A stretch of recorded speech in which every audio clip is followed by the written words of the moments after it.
Everything must change.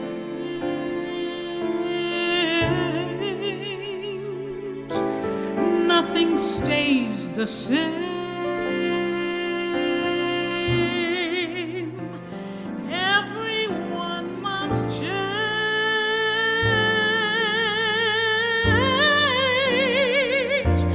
No one stays the same.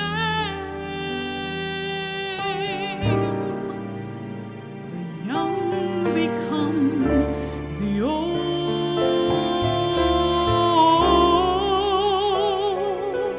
and mysteries do unfold, 'cause that's the way of time.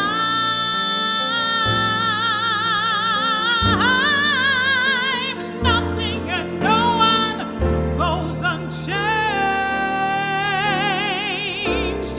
There are not many things in life you can be sure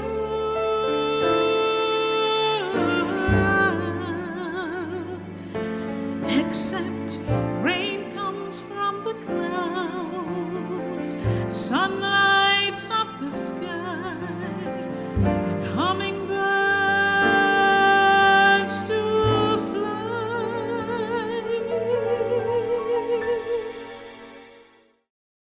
Hello, everyone, and welcome. I'm James Milan, and today I have the pleasure of embarking on a conversation with Leslee Christopher, who I last saw just a couple of months ago here at Town Hall in the auditorium as part of the MLK celebration, where she rocked the building with the depth and the power and the beauty of her voice. And that's part of what we're going to be talking about today as part of this conversation in a series of talking to people who have achieved professional success and about how exactly what their own path was, because there's any number of paths. And we just want to find out what the details are. In Leslee's case, share that with all of you so that you can recognize that there are, as we said, any number of alternative ways to get to the place that Leslee sits at today. So welcome. Thank you very much. Thank you very much for being here. And I wasn't just being nice. It's that my was honor a heck of a and performance. my privilege. Thank you. Back a couple of months, and I'm sure that that's similar to everything that you do, but it was I like to really think so. enjoyable. Absolutely. So speaking of that, just tell us a little bit about your own background, including, obviously, I've mentioned your singing prominently.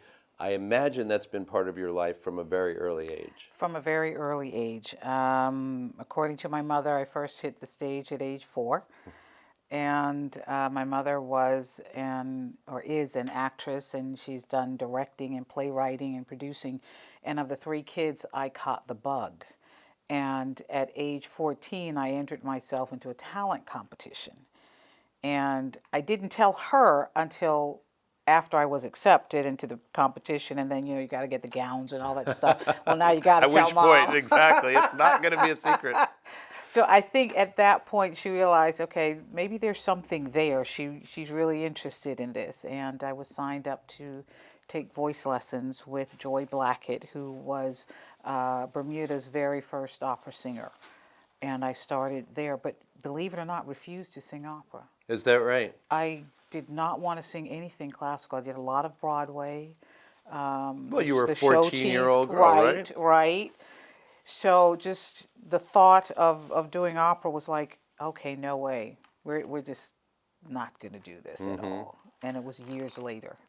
Well, as you look back on that now, how do you feel about the decision that you either made or felt was made for you at a time to actually become classically trained as an opera singer? Well, the training was always there. even though I wasn't singing the classical music, I was still being trained in the technique. And in 1992, I had a new voice teacher, and Daniel Hill, and had to do a recital. And the first thing he said was, you can't do a recital without doing classical music. It's just not done. And he played me Puccini.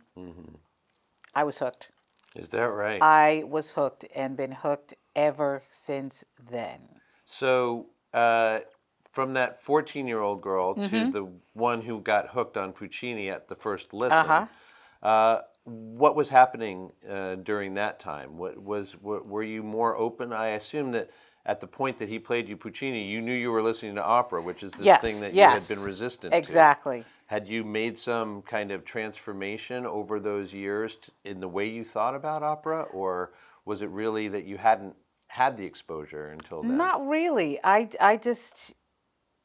would hear it. And, okay, that's classical music. Not for me. Broadway, yes. Pop, yes. R&B, yes. Gospel, yes.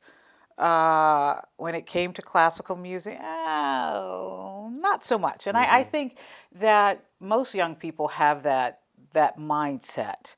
Because it's really, really high, especially for the soprano voice, or you hear the great tenors, and for the guys, their voices are very high, and then you've got all these runs and stuff, and it's like work. Absolutely, and you don't want to do it. You can tell it's work. Yeah, and you don't want to do it. So up until that point, it was strictly give me anything but, because I thought it was more fun than.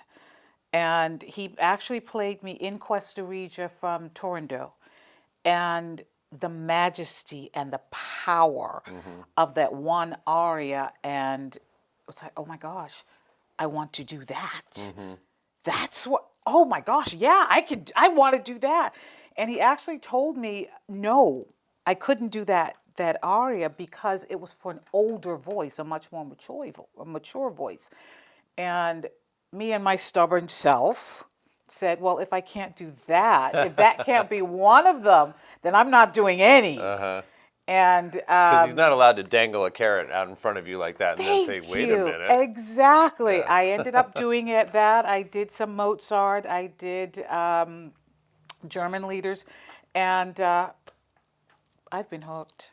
And I know that one of the ironies in what you've already spoken about is the fact that I know that you understand that classical training actually allows and enables you to sing in all those other genres you mentioned. That is the correct. ones that you said, no, it's got to be those. That is very correct. So it doesn't preclude that at all, and in Not at fact, all. it's a key, I think, right? It most certainly is. I tell a lot of young people who, when they find out I sing, opera, and they look at me strange. You sing opera? And the first thing I will get, especially from an African American, there are black opera singers. And you're like, yeah, there are black opera singers. We've been around for over 100 years. Yes, we do it.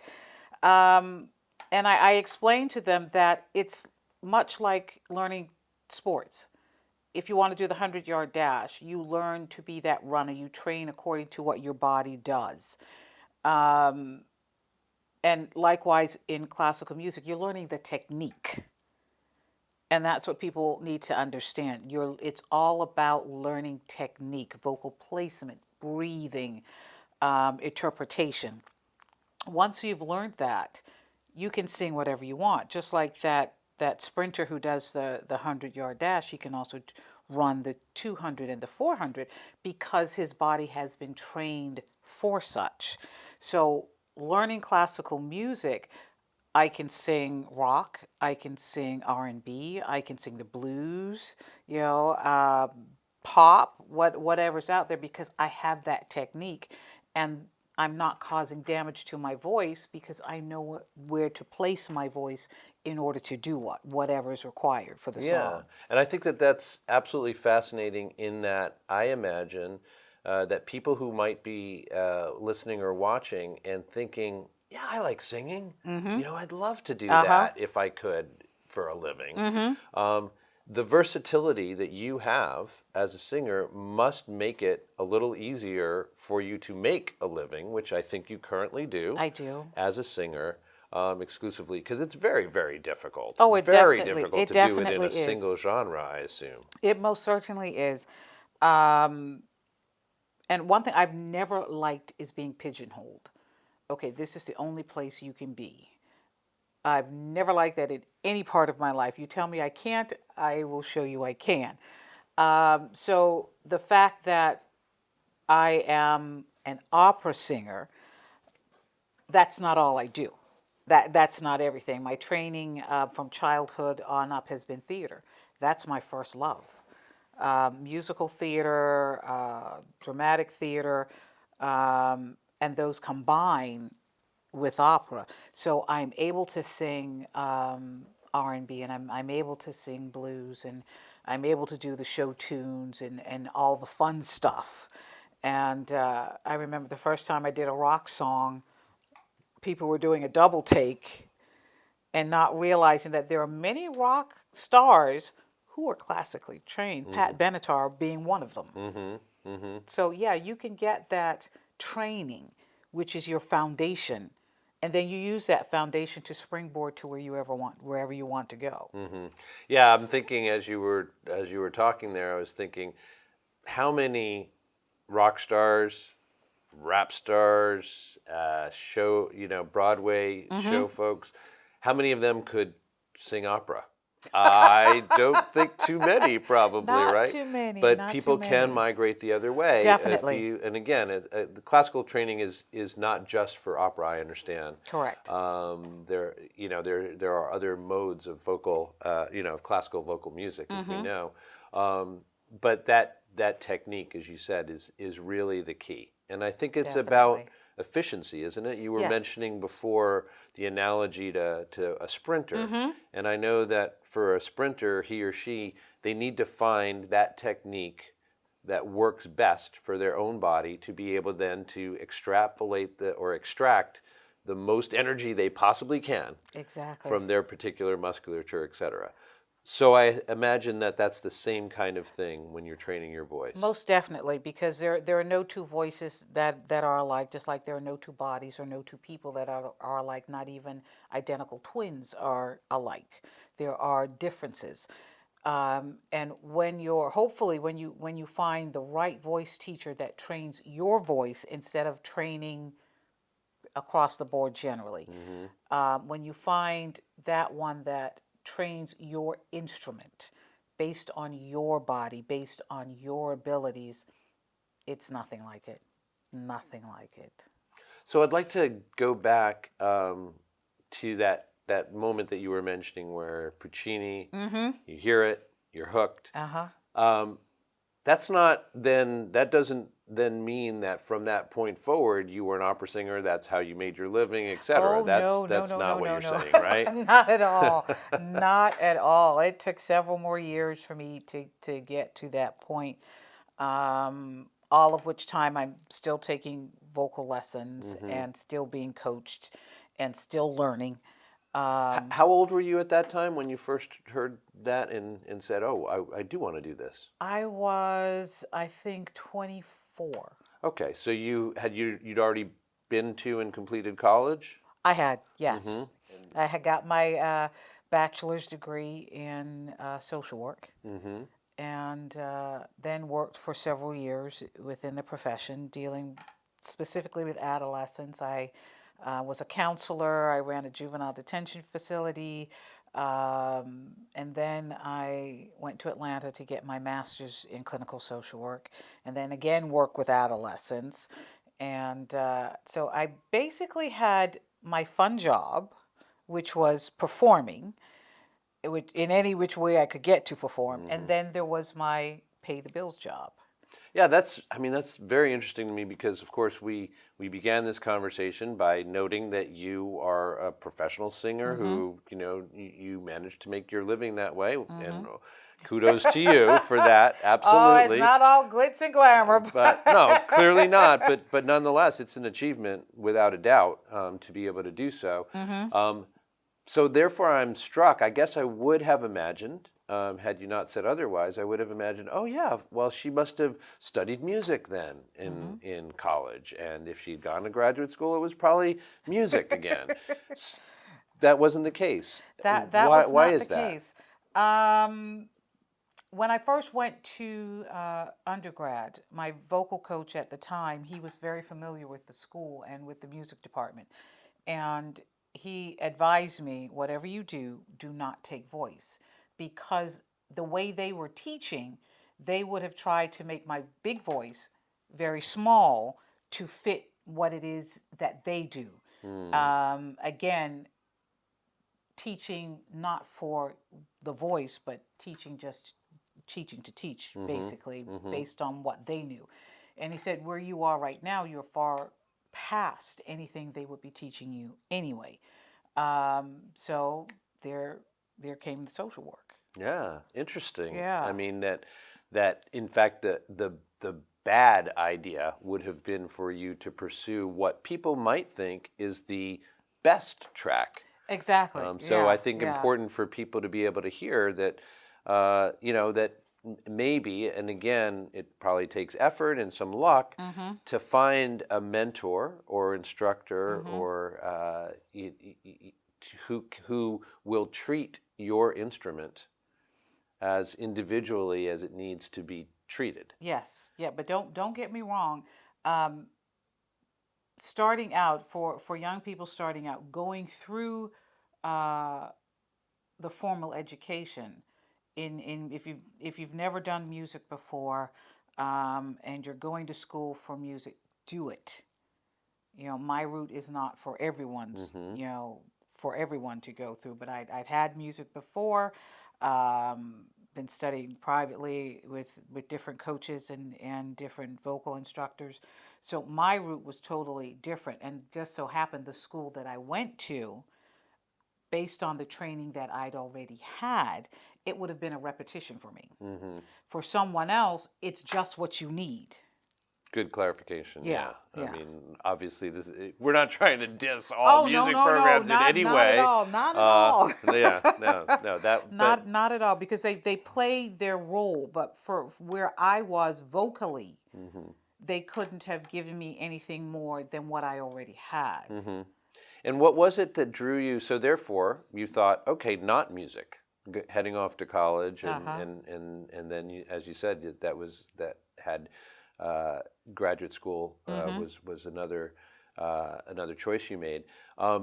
So it was not music. That leaves quite a plethora of possibilities. What drew you to social work? I think I've always liked helping people. At a young age, people younger and older than myself would come to me, and I don't know, I guess they saw me as a wise sage, and I would give them advice. So I figured, well, why not get trained to do that? And one of the things that I liked about social work is it is so broad in how it can be applied.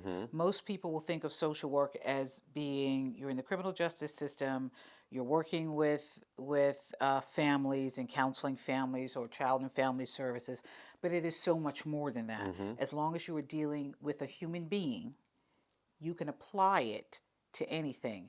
There are social workers that work in the arts, counseling in the arts. There are social workers that work with sports and athletes. So it is, and there are social workers in the business field. So it was so incredibly broad as to its application. It drew me in. And I noticed, though, that among the various applications you could have chosen between, you decided that you enjoyed working with and wanted to work with adolescents. Definitely, you were saying. definitely. And I know that you don't do that work anymore. Correct. Because your fun Correct. job has become your real job, which is a great place to be. But I imagine that connection that you have with adolescents persists. Definitely. Yes. Do you have outlets in your current life for interacting with adolescents? Not as much as I used to. I moved to the New England area 2.5, 3 years ago. And trying to find those avenues here has been a little challenging. But in Atlanta, yes, I did. I did. And it was fun, it was rewarding. Um, my mother's a school teacher, and I was told, you deal with the little kids. I can't deal with the little kids, but give me the adolescents. Give me those that can think and rationalize. I'm good. I'm good. So, but working with them is incredibly rewarding. There are people who are like, oh no, I can't work with teens. They're too fickle, and I'm like, that's the age I want. Right. That's the one. That's when they're figuring things out. That's when they're figuring that will things matter, out. Exactly. in ensuing years and decades, for sure. Yes, yes. And I've got some of my boys from the detention facility that are now successful. They're married, they've got kids, and they keep in contact on Facebook. And I look and I'm like, oh my gosh, this is little so and so, and it's so rewarding, to know that I played a little tiny part, in hopefully in getting them to where they are now. So that I take the same kind of satisfaction as some viewers may know. I was a teacher for 23 years at a high school level, so again, drawn to the same kind of thing, that kind of being there alongside people, young people who are figuring things out, that will be the basis for what they do and how they are and move through the world, in their adult lives. I found that irresistible. Oh, definitely, it's definitely. a great thing. And always wonderful if you can keep in touch with them in some way and see how the fruits of your labors have kind of turned out. So that's great. You were just mentioning that it's a relatively recent move still, a couple of years, you were saying, up to New England from Atlanta. And I think you were in Atlanta for a while, right? I was in Atlanta almost 20 years. Yeah. So that for me is what I consider home. I'm originally from Bermuda, and I look at Bermuda, that's the place I was born. Atlanta is home to me. I would imagine, again, because we're talking about making your way as a singer in the world today, and not one who's chart topping or something like that. So therefore, it's a lot more work. Tell us a little bit about the challenges of relocating after being in a place for as long as 20 years, where clearly you've got your connections, you've got your roots. I can imagine that the phone would keep ringing there with opportunities. What happens when you move to a new place? Oh, well, first it's the excitement of the challenge and the excitement of the move, of living in a new place. But at the same time, it's also kind of scary when you don't know exactly where to go or who to go to. And then there are trust issues because within the entertainment industry, sadly, it's not always on the up and up. And you have those who say, oh, I can do this for you and do that for you, when in reality, you don't do anything. So that part, can be a little difficult. So I'm trying to find my way up here, but still getting calls from different people. I performed on New Year's Eve for the Assistant Prime Minister of South Africa in New York. I just came back from Atlanta from performing there. There's an invitation to sing in South Africa. There's an invitation to sing in Gabon in West Africa. So there are opportunities coming. They're outside of New England, but that's okay. You can live here and work that's and right. Exactly, work globally. Exactly. But it's the move has been great. I've fallen in love with New England. I did undergrad in Massachusetts. So coming back was not that big of a stretch. And I did have friends here, and I do have friends here. So that part was great. But it's the starting over and making those connections. It's slow, but I noticed I'm curious about a couple of things. One is when you relocate in the way you're talking about, one of the challenges is just finding the work, right? Getting people to know who you Correct. are and to Correct. be happy, and therefore that you get called back and they Exactly. tell their friends, and the same way as anybody would ply their That's services and right. talents, Going right? out on auditions for any and everything, Right. and One so of the things that I'm struck by is that with your particular gift and your talent, um, and the thing that you can do to make a living and want to, you're combining. Your body is both your source of joy, your source of inspiration, but it's also the business. yes, It is the product in yeah. a sense. How do you balance all of that? Much prayer. Much prayer. Since moving here to New England, I walk 3 to 6 miles, at least 2 to 3 or more times a week. And that helps to keep me spiritually focused. Being out in nature, spending time in nature. As you said, my body is my instrument. It's not like a horn where you take it with you wherever you go. This is it. This is it. So I take care of it as well as I possibly can, trying not to get sick, using natural remedies. Now, I'm supposed to get good rest. I will be lying if I said I got good rest, because I really don't. But staying spiritually focused and not religiously, because there is a difference. Staying spiritually focused and true to who I am and who I was created to be, and not conflicting and trying to be something I'm not. And then trying to physically take care of the body as well is extremely important. So trying to find the balance in all of that. Is there ever a conflict there in terms of just like the business, uh, the business prospect or possibility would say, "Ooh, you should do this," and maybe you're not feeling well, maybe you're trying to fight there might be other reasons why that would say, "Oh no." Does that happen, and Oh, how do you it does. navigate that? It does happen. Surprisingly to me, I caught a cold in January, and there was this persistent cough that would not leave until mid-March, and I had performances to do in between there. You douse the vitamins, you take the natural remedies, and you try and rest. But at the end of the day, when you're contracted to do something, unless I'm totally just flat out on my back, you do it. You do it. And again, that's where technique comes in, because where some people can't sing with cold, I can sing with cold. When my sinuses are clogged, that's usually when technically I'm singing at my best. Right. So it's a matter of knowing what your body is, knowing what you can do, knowing what you should do.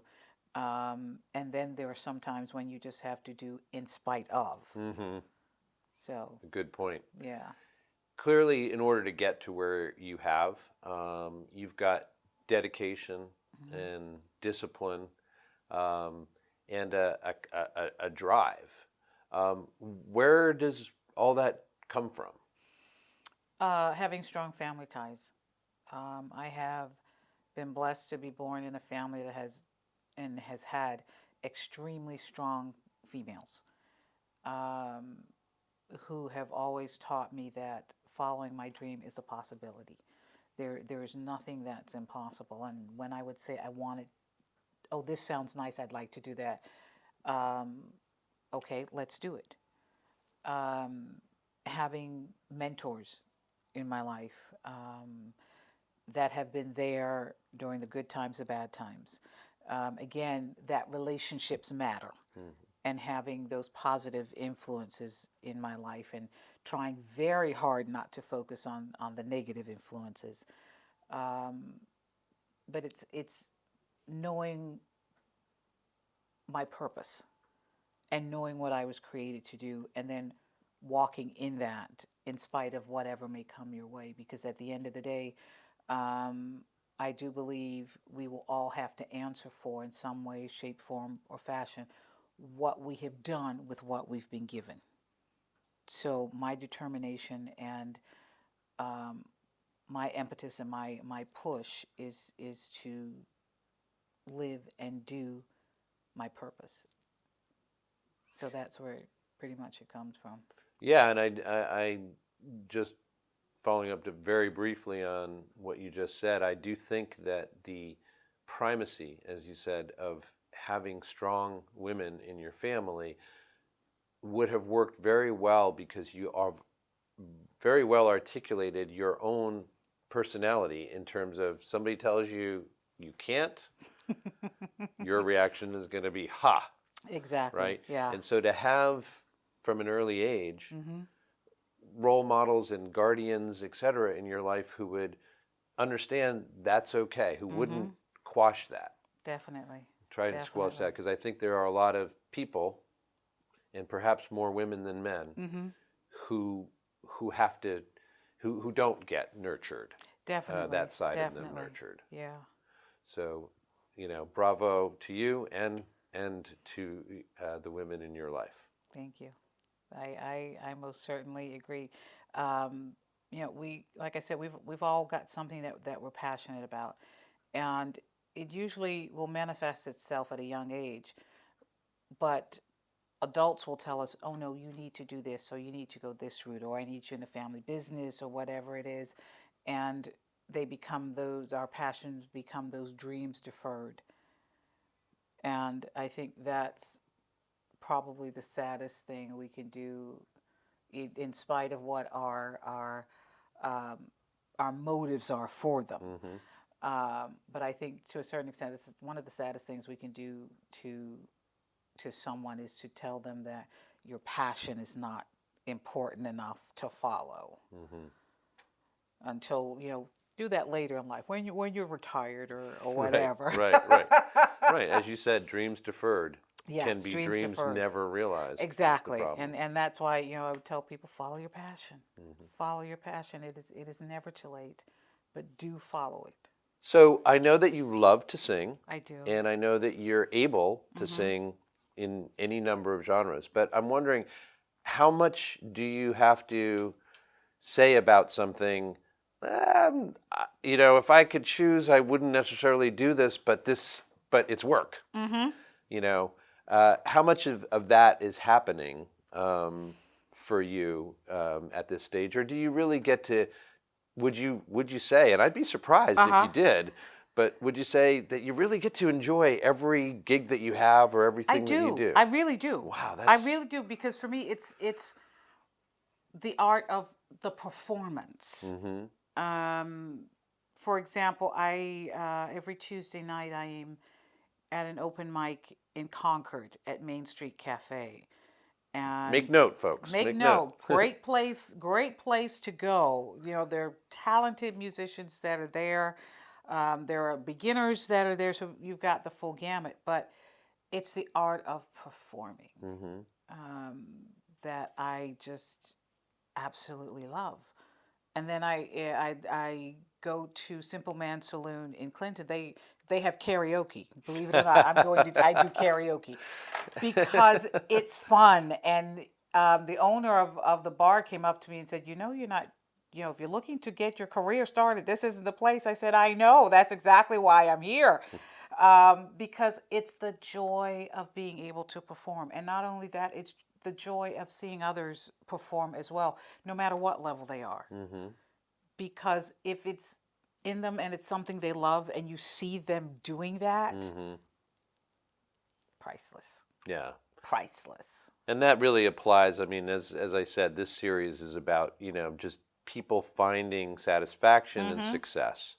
And let's talk about that idea of success, because I think a lot of young people, and I think in my own experience, perhaps in yours as well, I know a lot of young people of all races, ethnicities, etc., who think success can only be measured in certain ways: popularity or notoriety, riches, etc. And they would identify singing, performing, as one of those places, just like sports, where that's what success is. You made it. Right. You made it. You have the Right. big house. Right. People, you go to dinner wherever you want, and people walk up to your table. Blah blah blah. Right. What do you say in response to that, or what has been your own experience? Well, in response to that, in this society, when you're right, when you look at success, you look at the movie star, you look at the athlete, you look at the businessman, those who have acquired stuff. But at the end of the day, with your stuff, how happy are you? How content are you? For me, success, it would be nice to have all that stuff, don't get me wrong. I think we all would love to have all of that stuff, the endless bank account where you don't have to worry about whatever. But at the end of the day, when you lie down at night and it's quiet, are you happy? Are you really, really happy with all the stuff that you have? You look at the Hollywood couples. Okay, you got married today, 3 months later you're divorced, you're dating recklessly, you're drinking, you're doing whatever, but how happy are you? For me, like I said, I would love to have, the financial success, but at the same time, I have joy. Yeah. And that can't be measured by finances. Sure. We would not want to give the impression that, that making it in the way that I was describing before is, that you want to avoid that. Oh, no. But you want it to be a natural outgrowth of your doing exactly the thing that brings you the greatest joy, yes. if at all possible. Yes. And if that leads to that, great. But it can't be substituted for correct by the mountains of things that Tracy Chapman, a singer, things don't make you happy. Yeah. And you can ask any wealthy person, the more you amass, are you happiest with the more you have amassed? And if they're really, really honest, they will tell you, it's nice to have. It is a blessing that I have it. But at the end of the day, it's the family, it's relationships. Because at the end of the day, when it's all said and done, what matters most are relationships. The relationships we have with each other, the relationship you may have with your higher power, whatever that higher power will be. You can't take your riches with you. So you can amass all you want. But if you're on your dying bed and you're there alone because the relationships fell by the wayside because you were amassing so much, then what was it all for? And we're all going that same way. We're all going that same way. None of us are going to escape it. But when you can have that and have relationships and have contentment and know that I followed my dream, I followed my passion, you can't ask for anything more. Well said. I almost don't want to follow up on that with anything else, but I am curious about at least one other thing, and that is, I know that you've mentioned yourself that you were invited to sing for the ambassador, South African ambassador, did you say? Or the assistant prime minister. Sorry, assistant prime minister. Yes. And I know that you have sung in Bermuda, the Bermuda National Premier. I've sung for the national anthem at the Bermuda Day activities. I was honored to do that 2 years in a row. And one year they actually flew me back because I had left the island. That was tremendous honor. And then I've also performed for the previous premiers of Bermuda. Yeah, and I know the president of Mexico at some point, right? Yes. And so I'm just fascinated, I have to say, by the fact that you would perform in those contexts. And I would think that I'm just imagining you're in front of cameras and people, and it is the event going on in that area at that time, and you're in the center of it. And you've also described that you'll go to Concord and sing at open mic, and you'll go to karaoke. How, that's a very wide range. Oh, yeah. Of doing the thing that you love to do, which is to perform. Just talk to us a little bit about how you take all that in. Is it a similar kind of experience because it's all about the singing itself, or is there something even just does it really get your heart pumping if you're there performing at the big event? It's great performing at those big events. I'd be lying if I said it wasn't. And seeing, especially if you've got a huge sold out auditorium, there's nothing like it. But at the same time, it's the same feeling singing in Concord or singing at karaoke. It's the art of performing. It is being able to touch the audience. I have a I don't know what the word is. It's escaping me. But my mindset is, whenever I perform, whomever I perform for, if I can change one life, if I can make a difference in just one life, then I've done my job.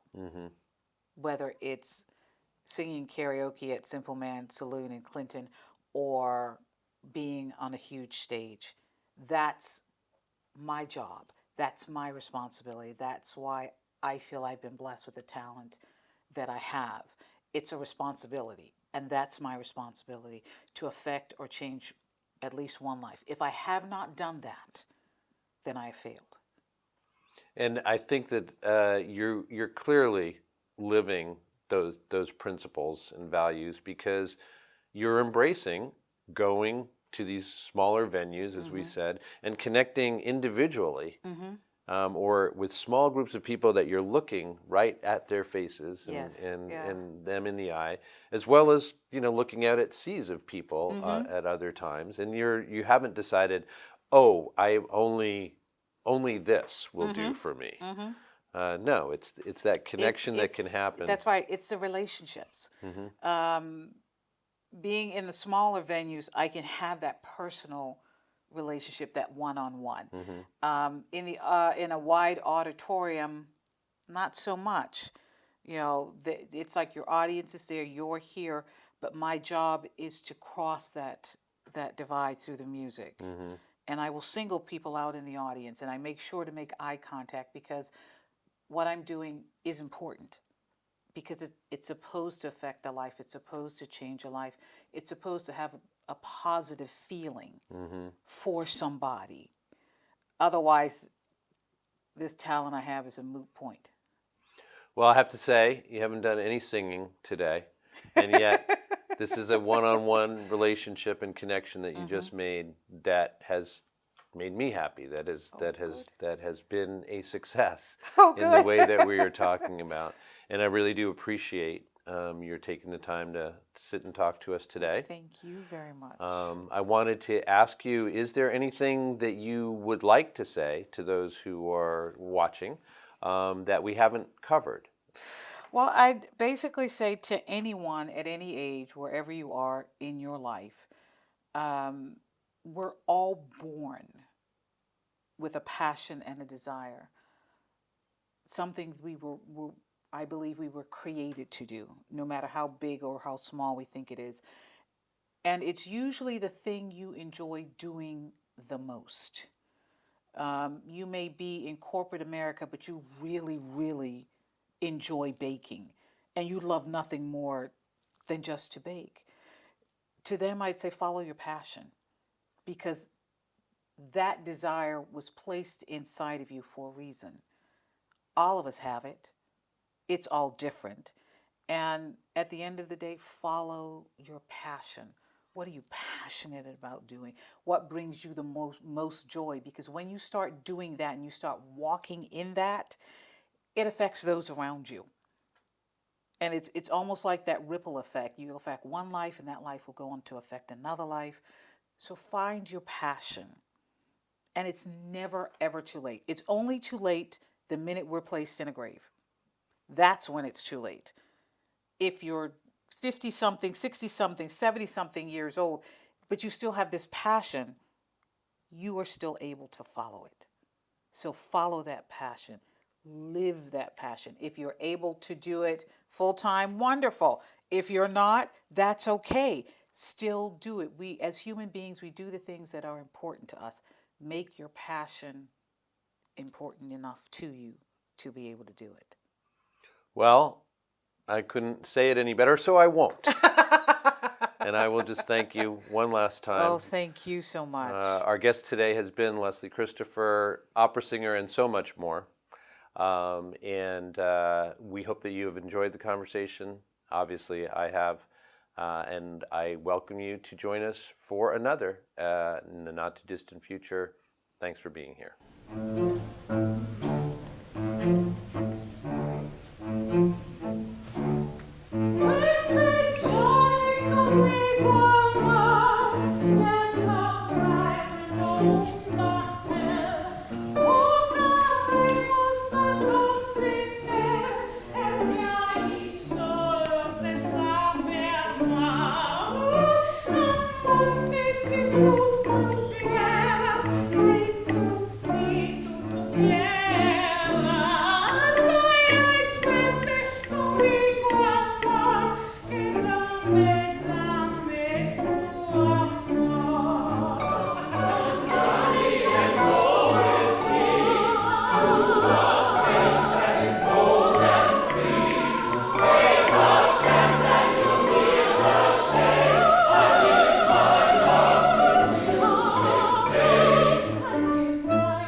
Until my spirit makes me fly.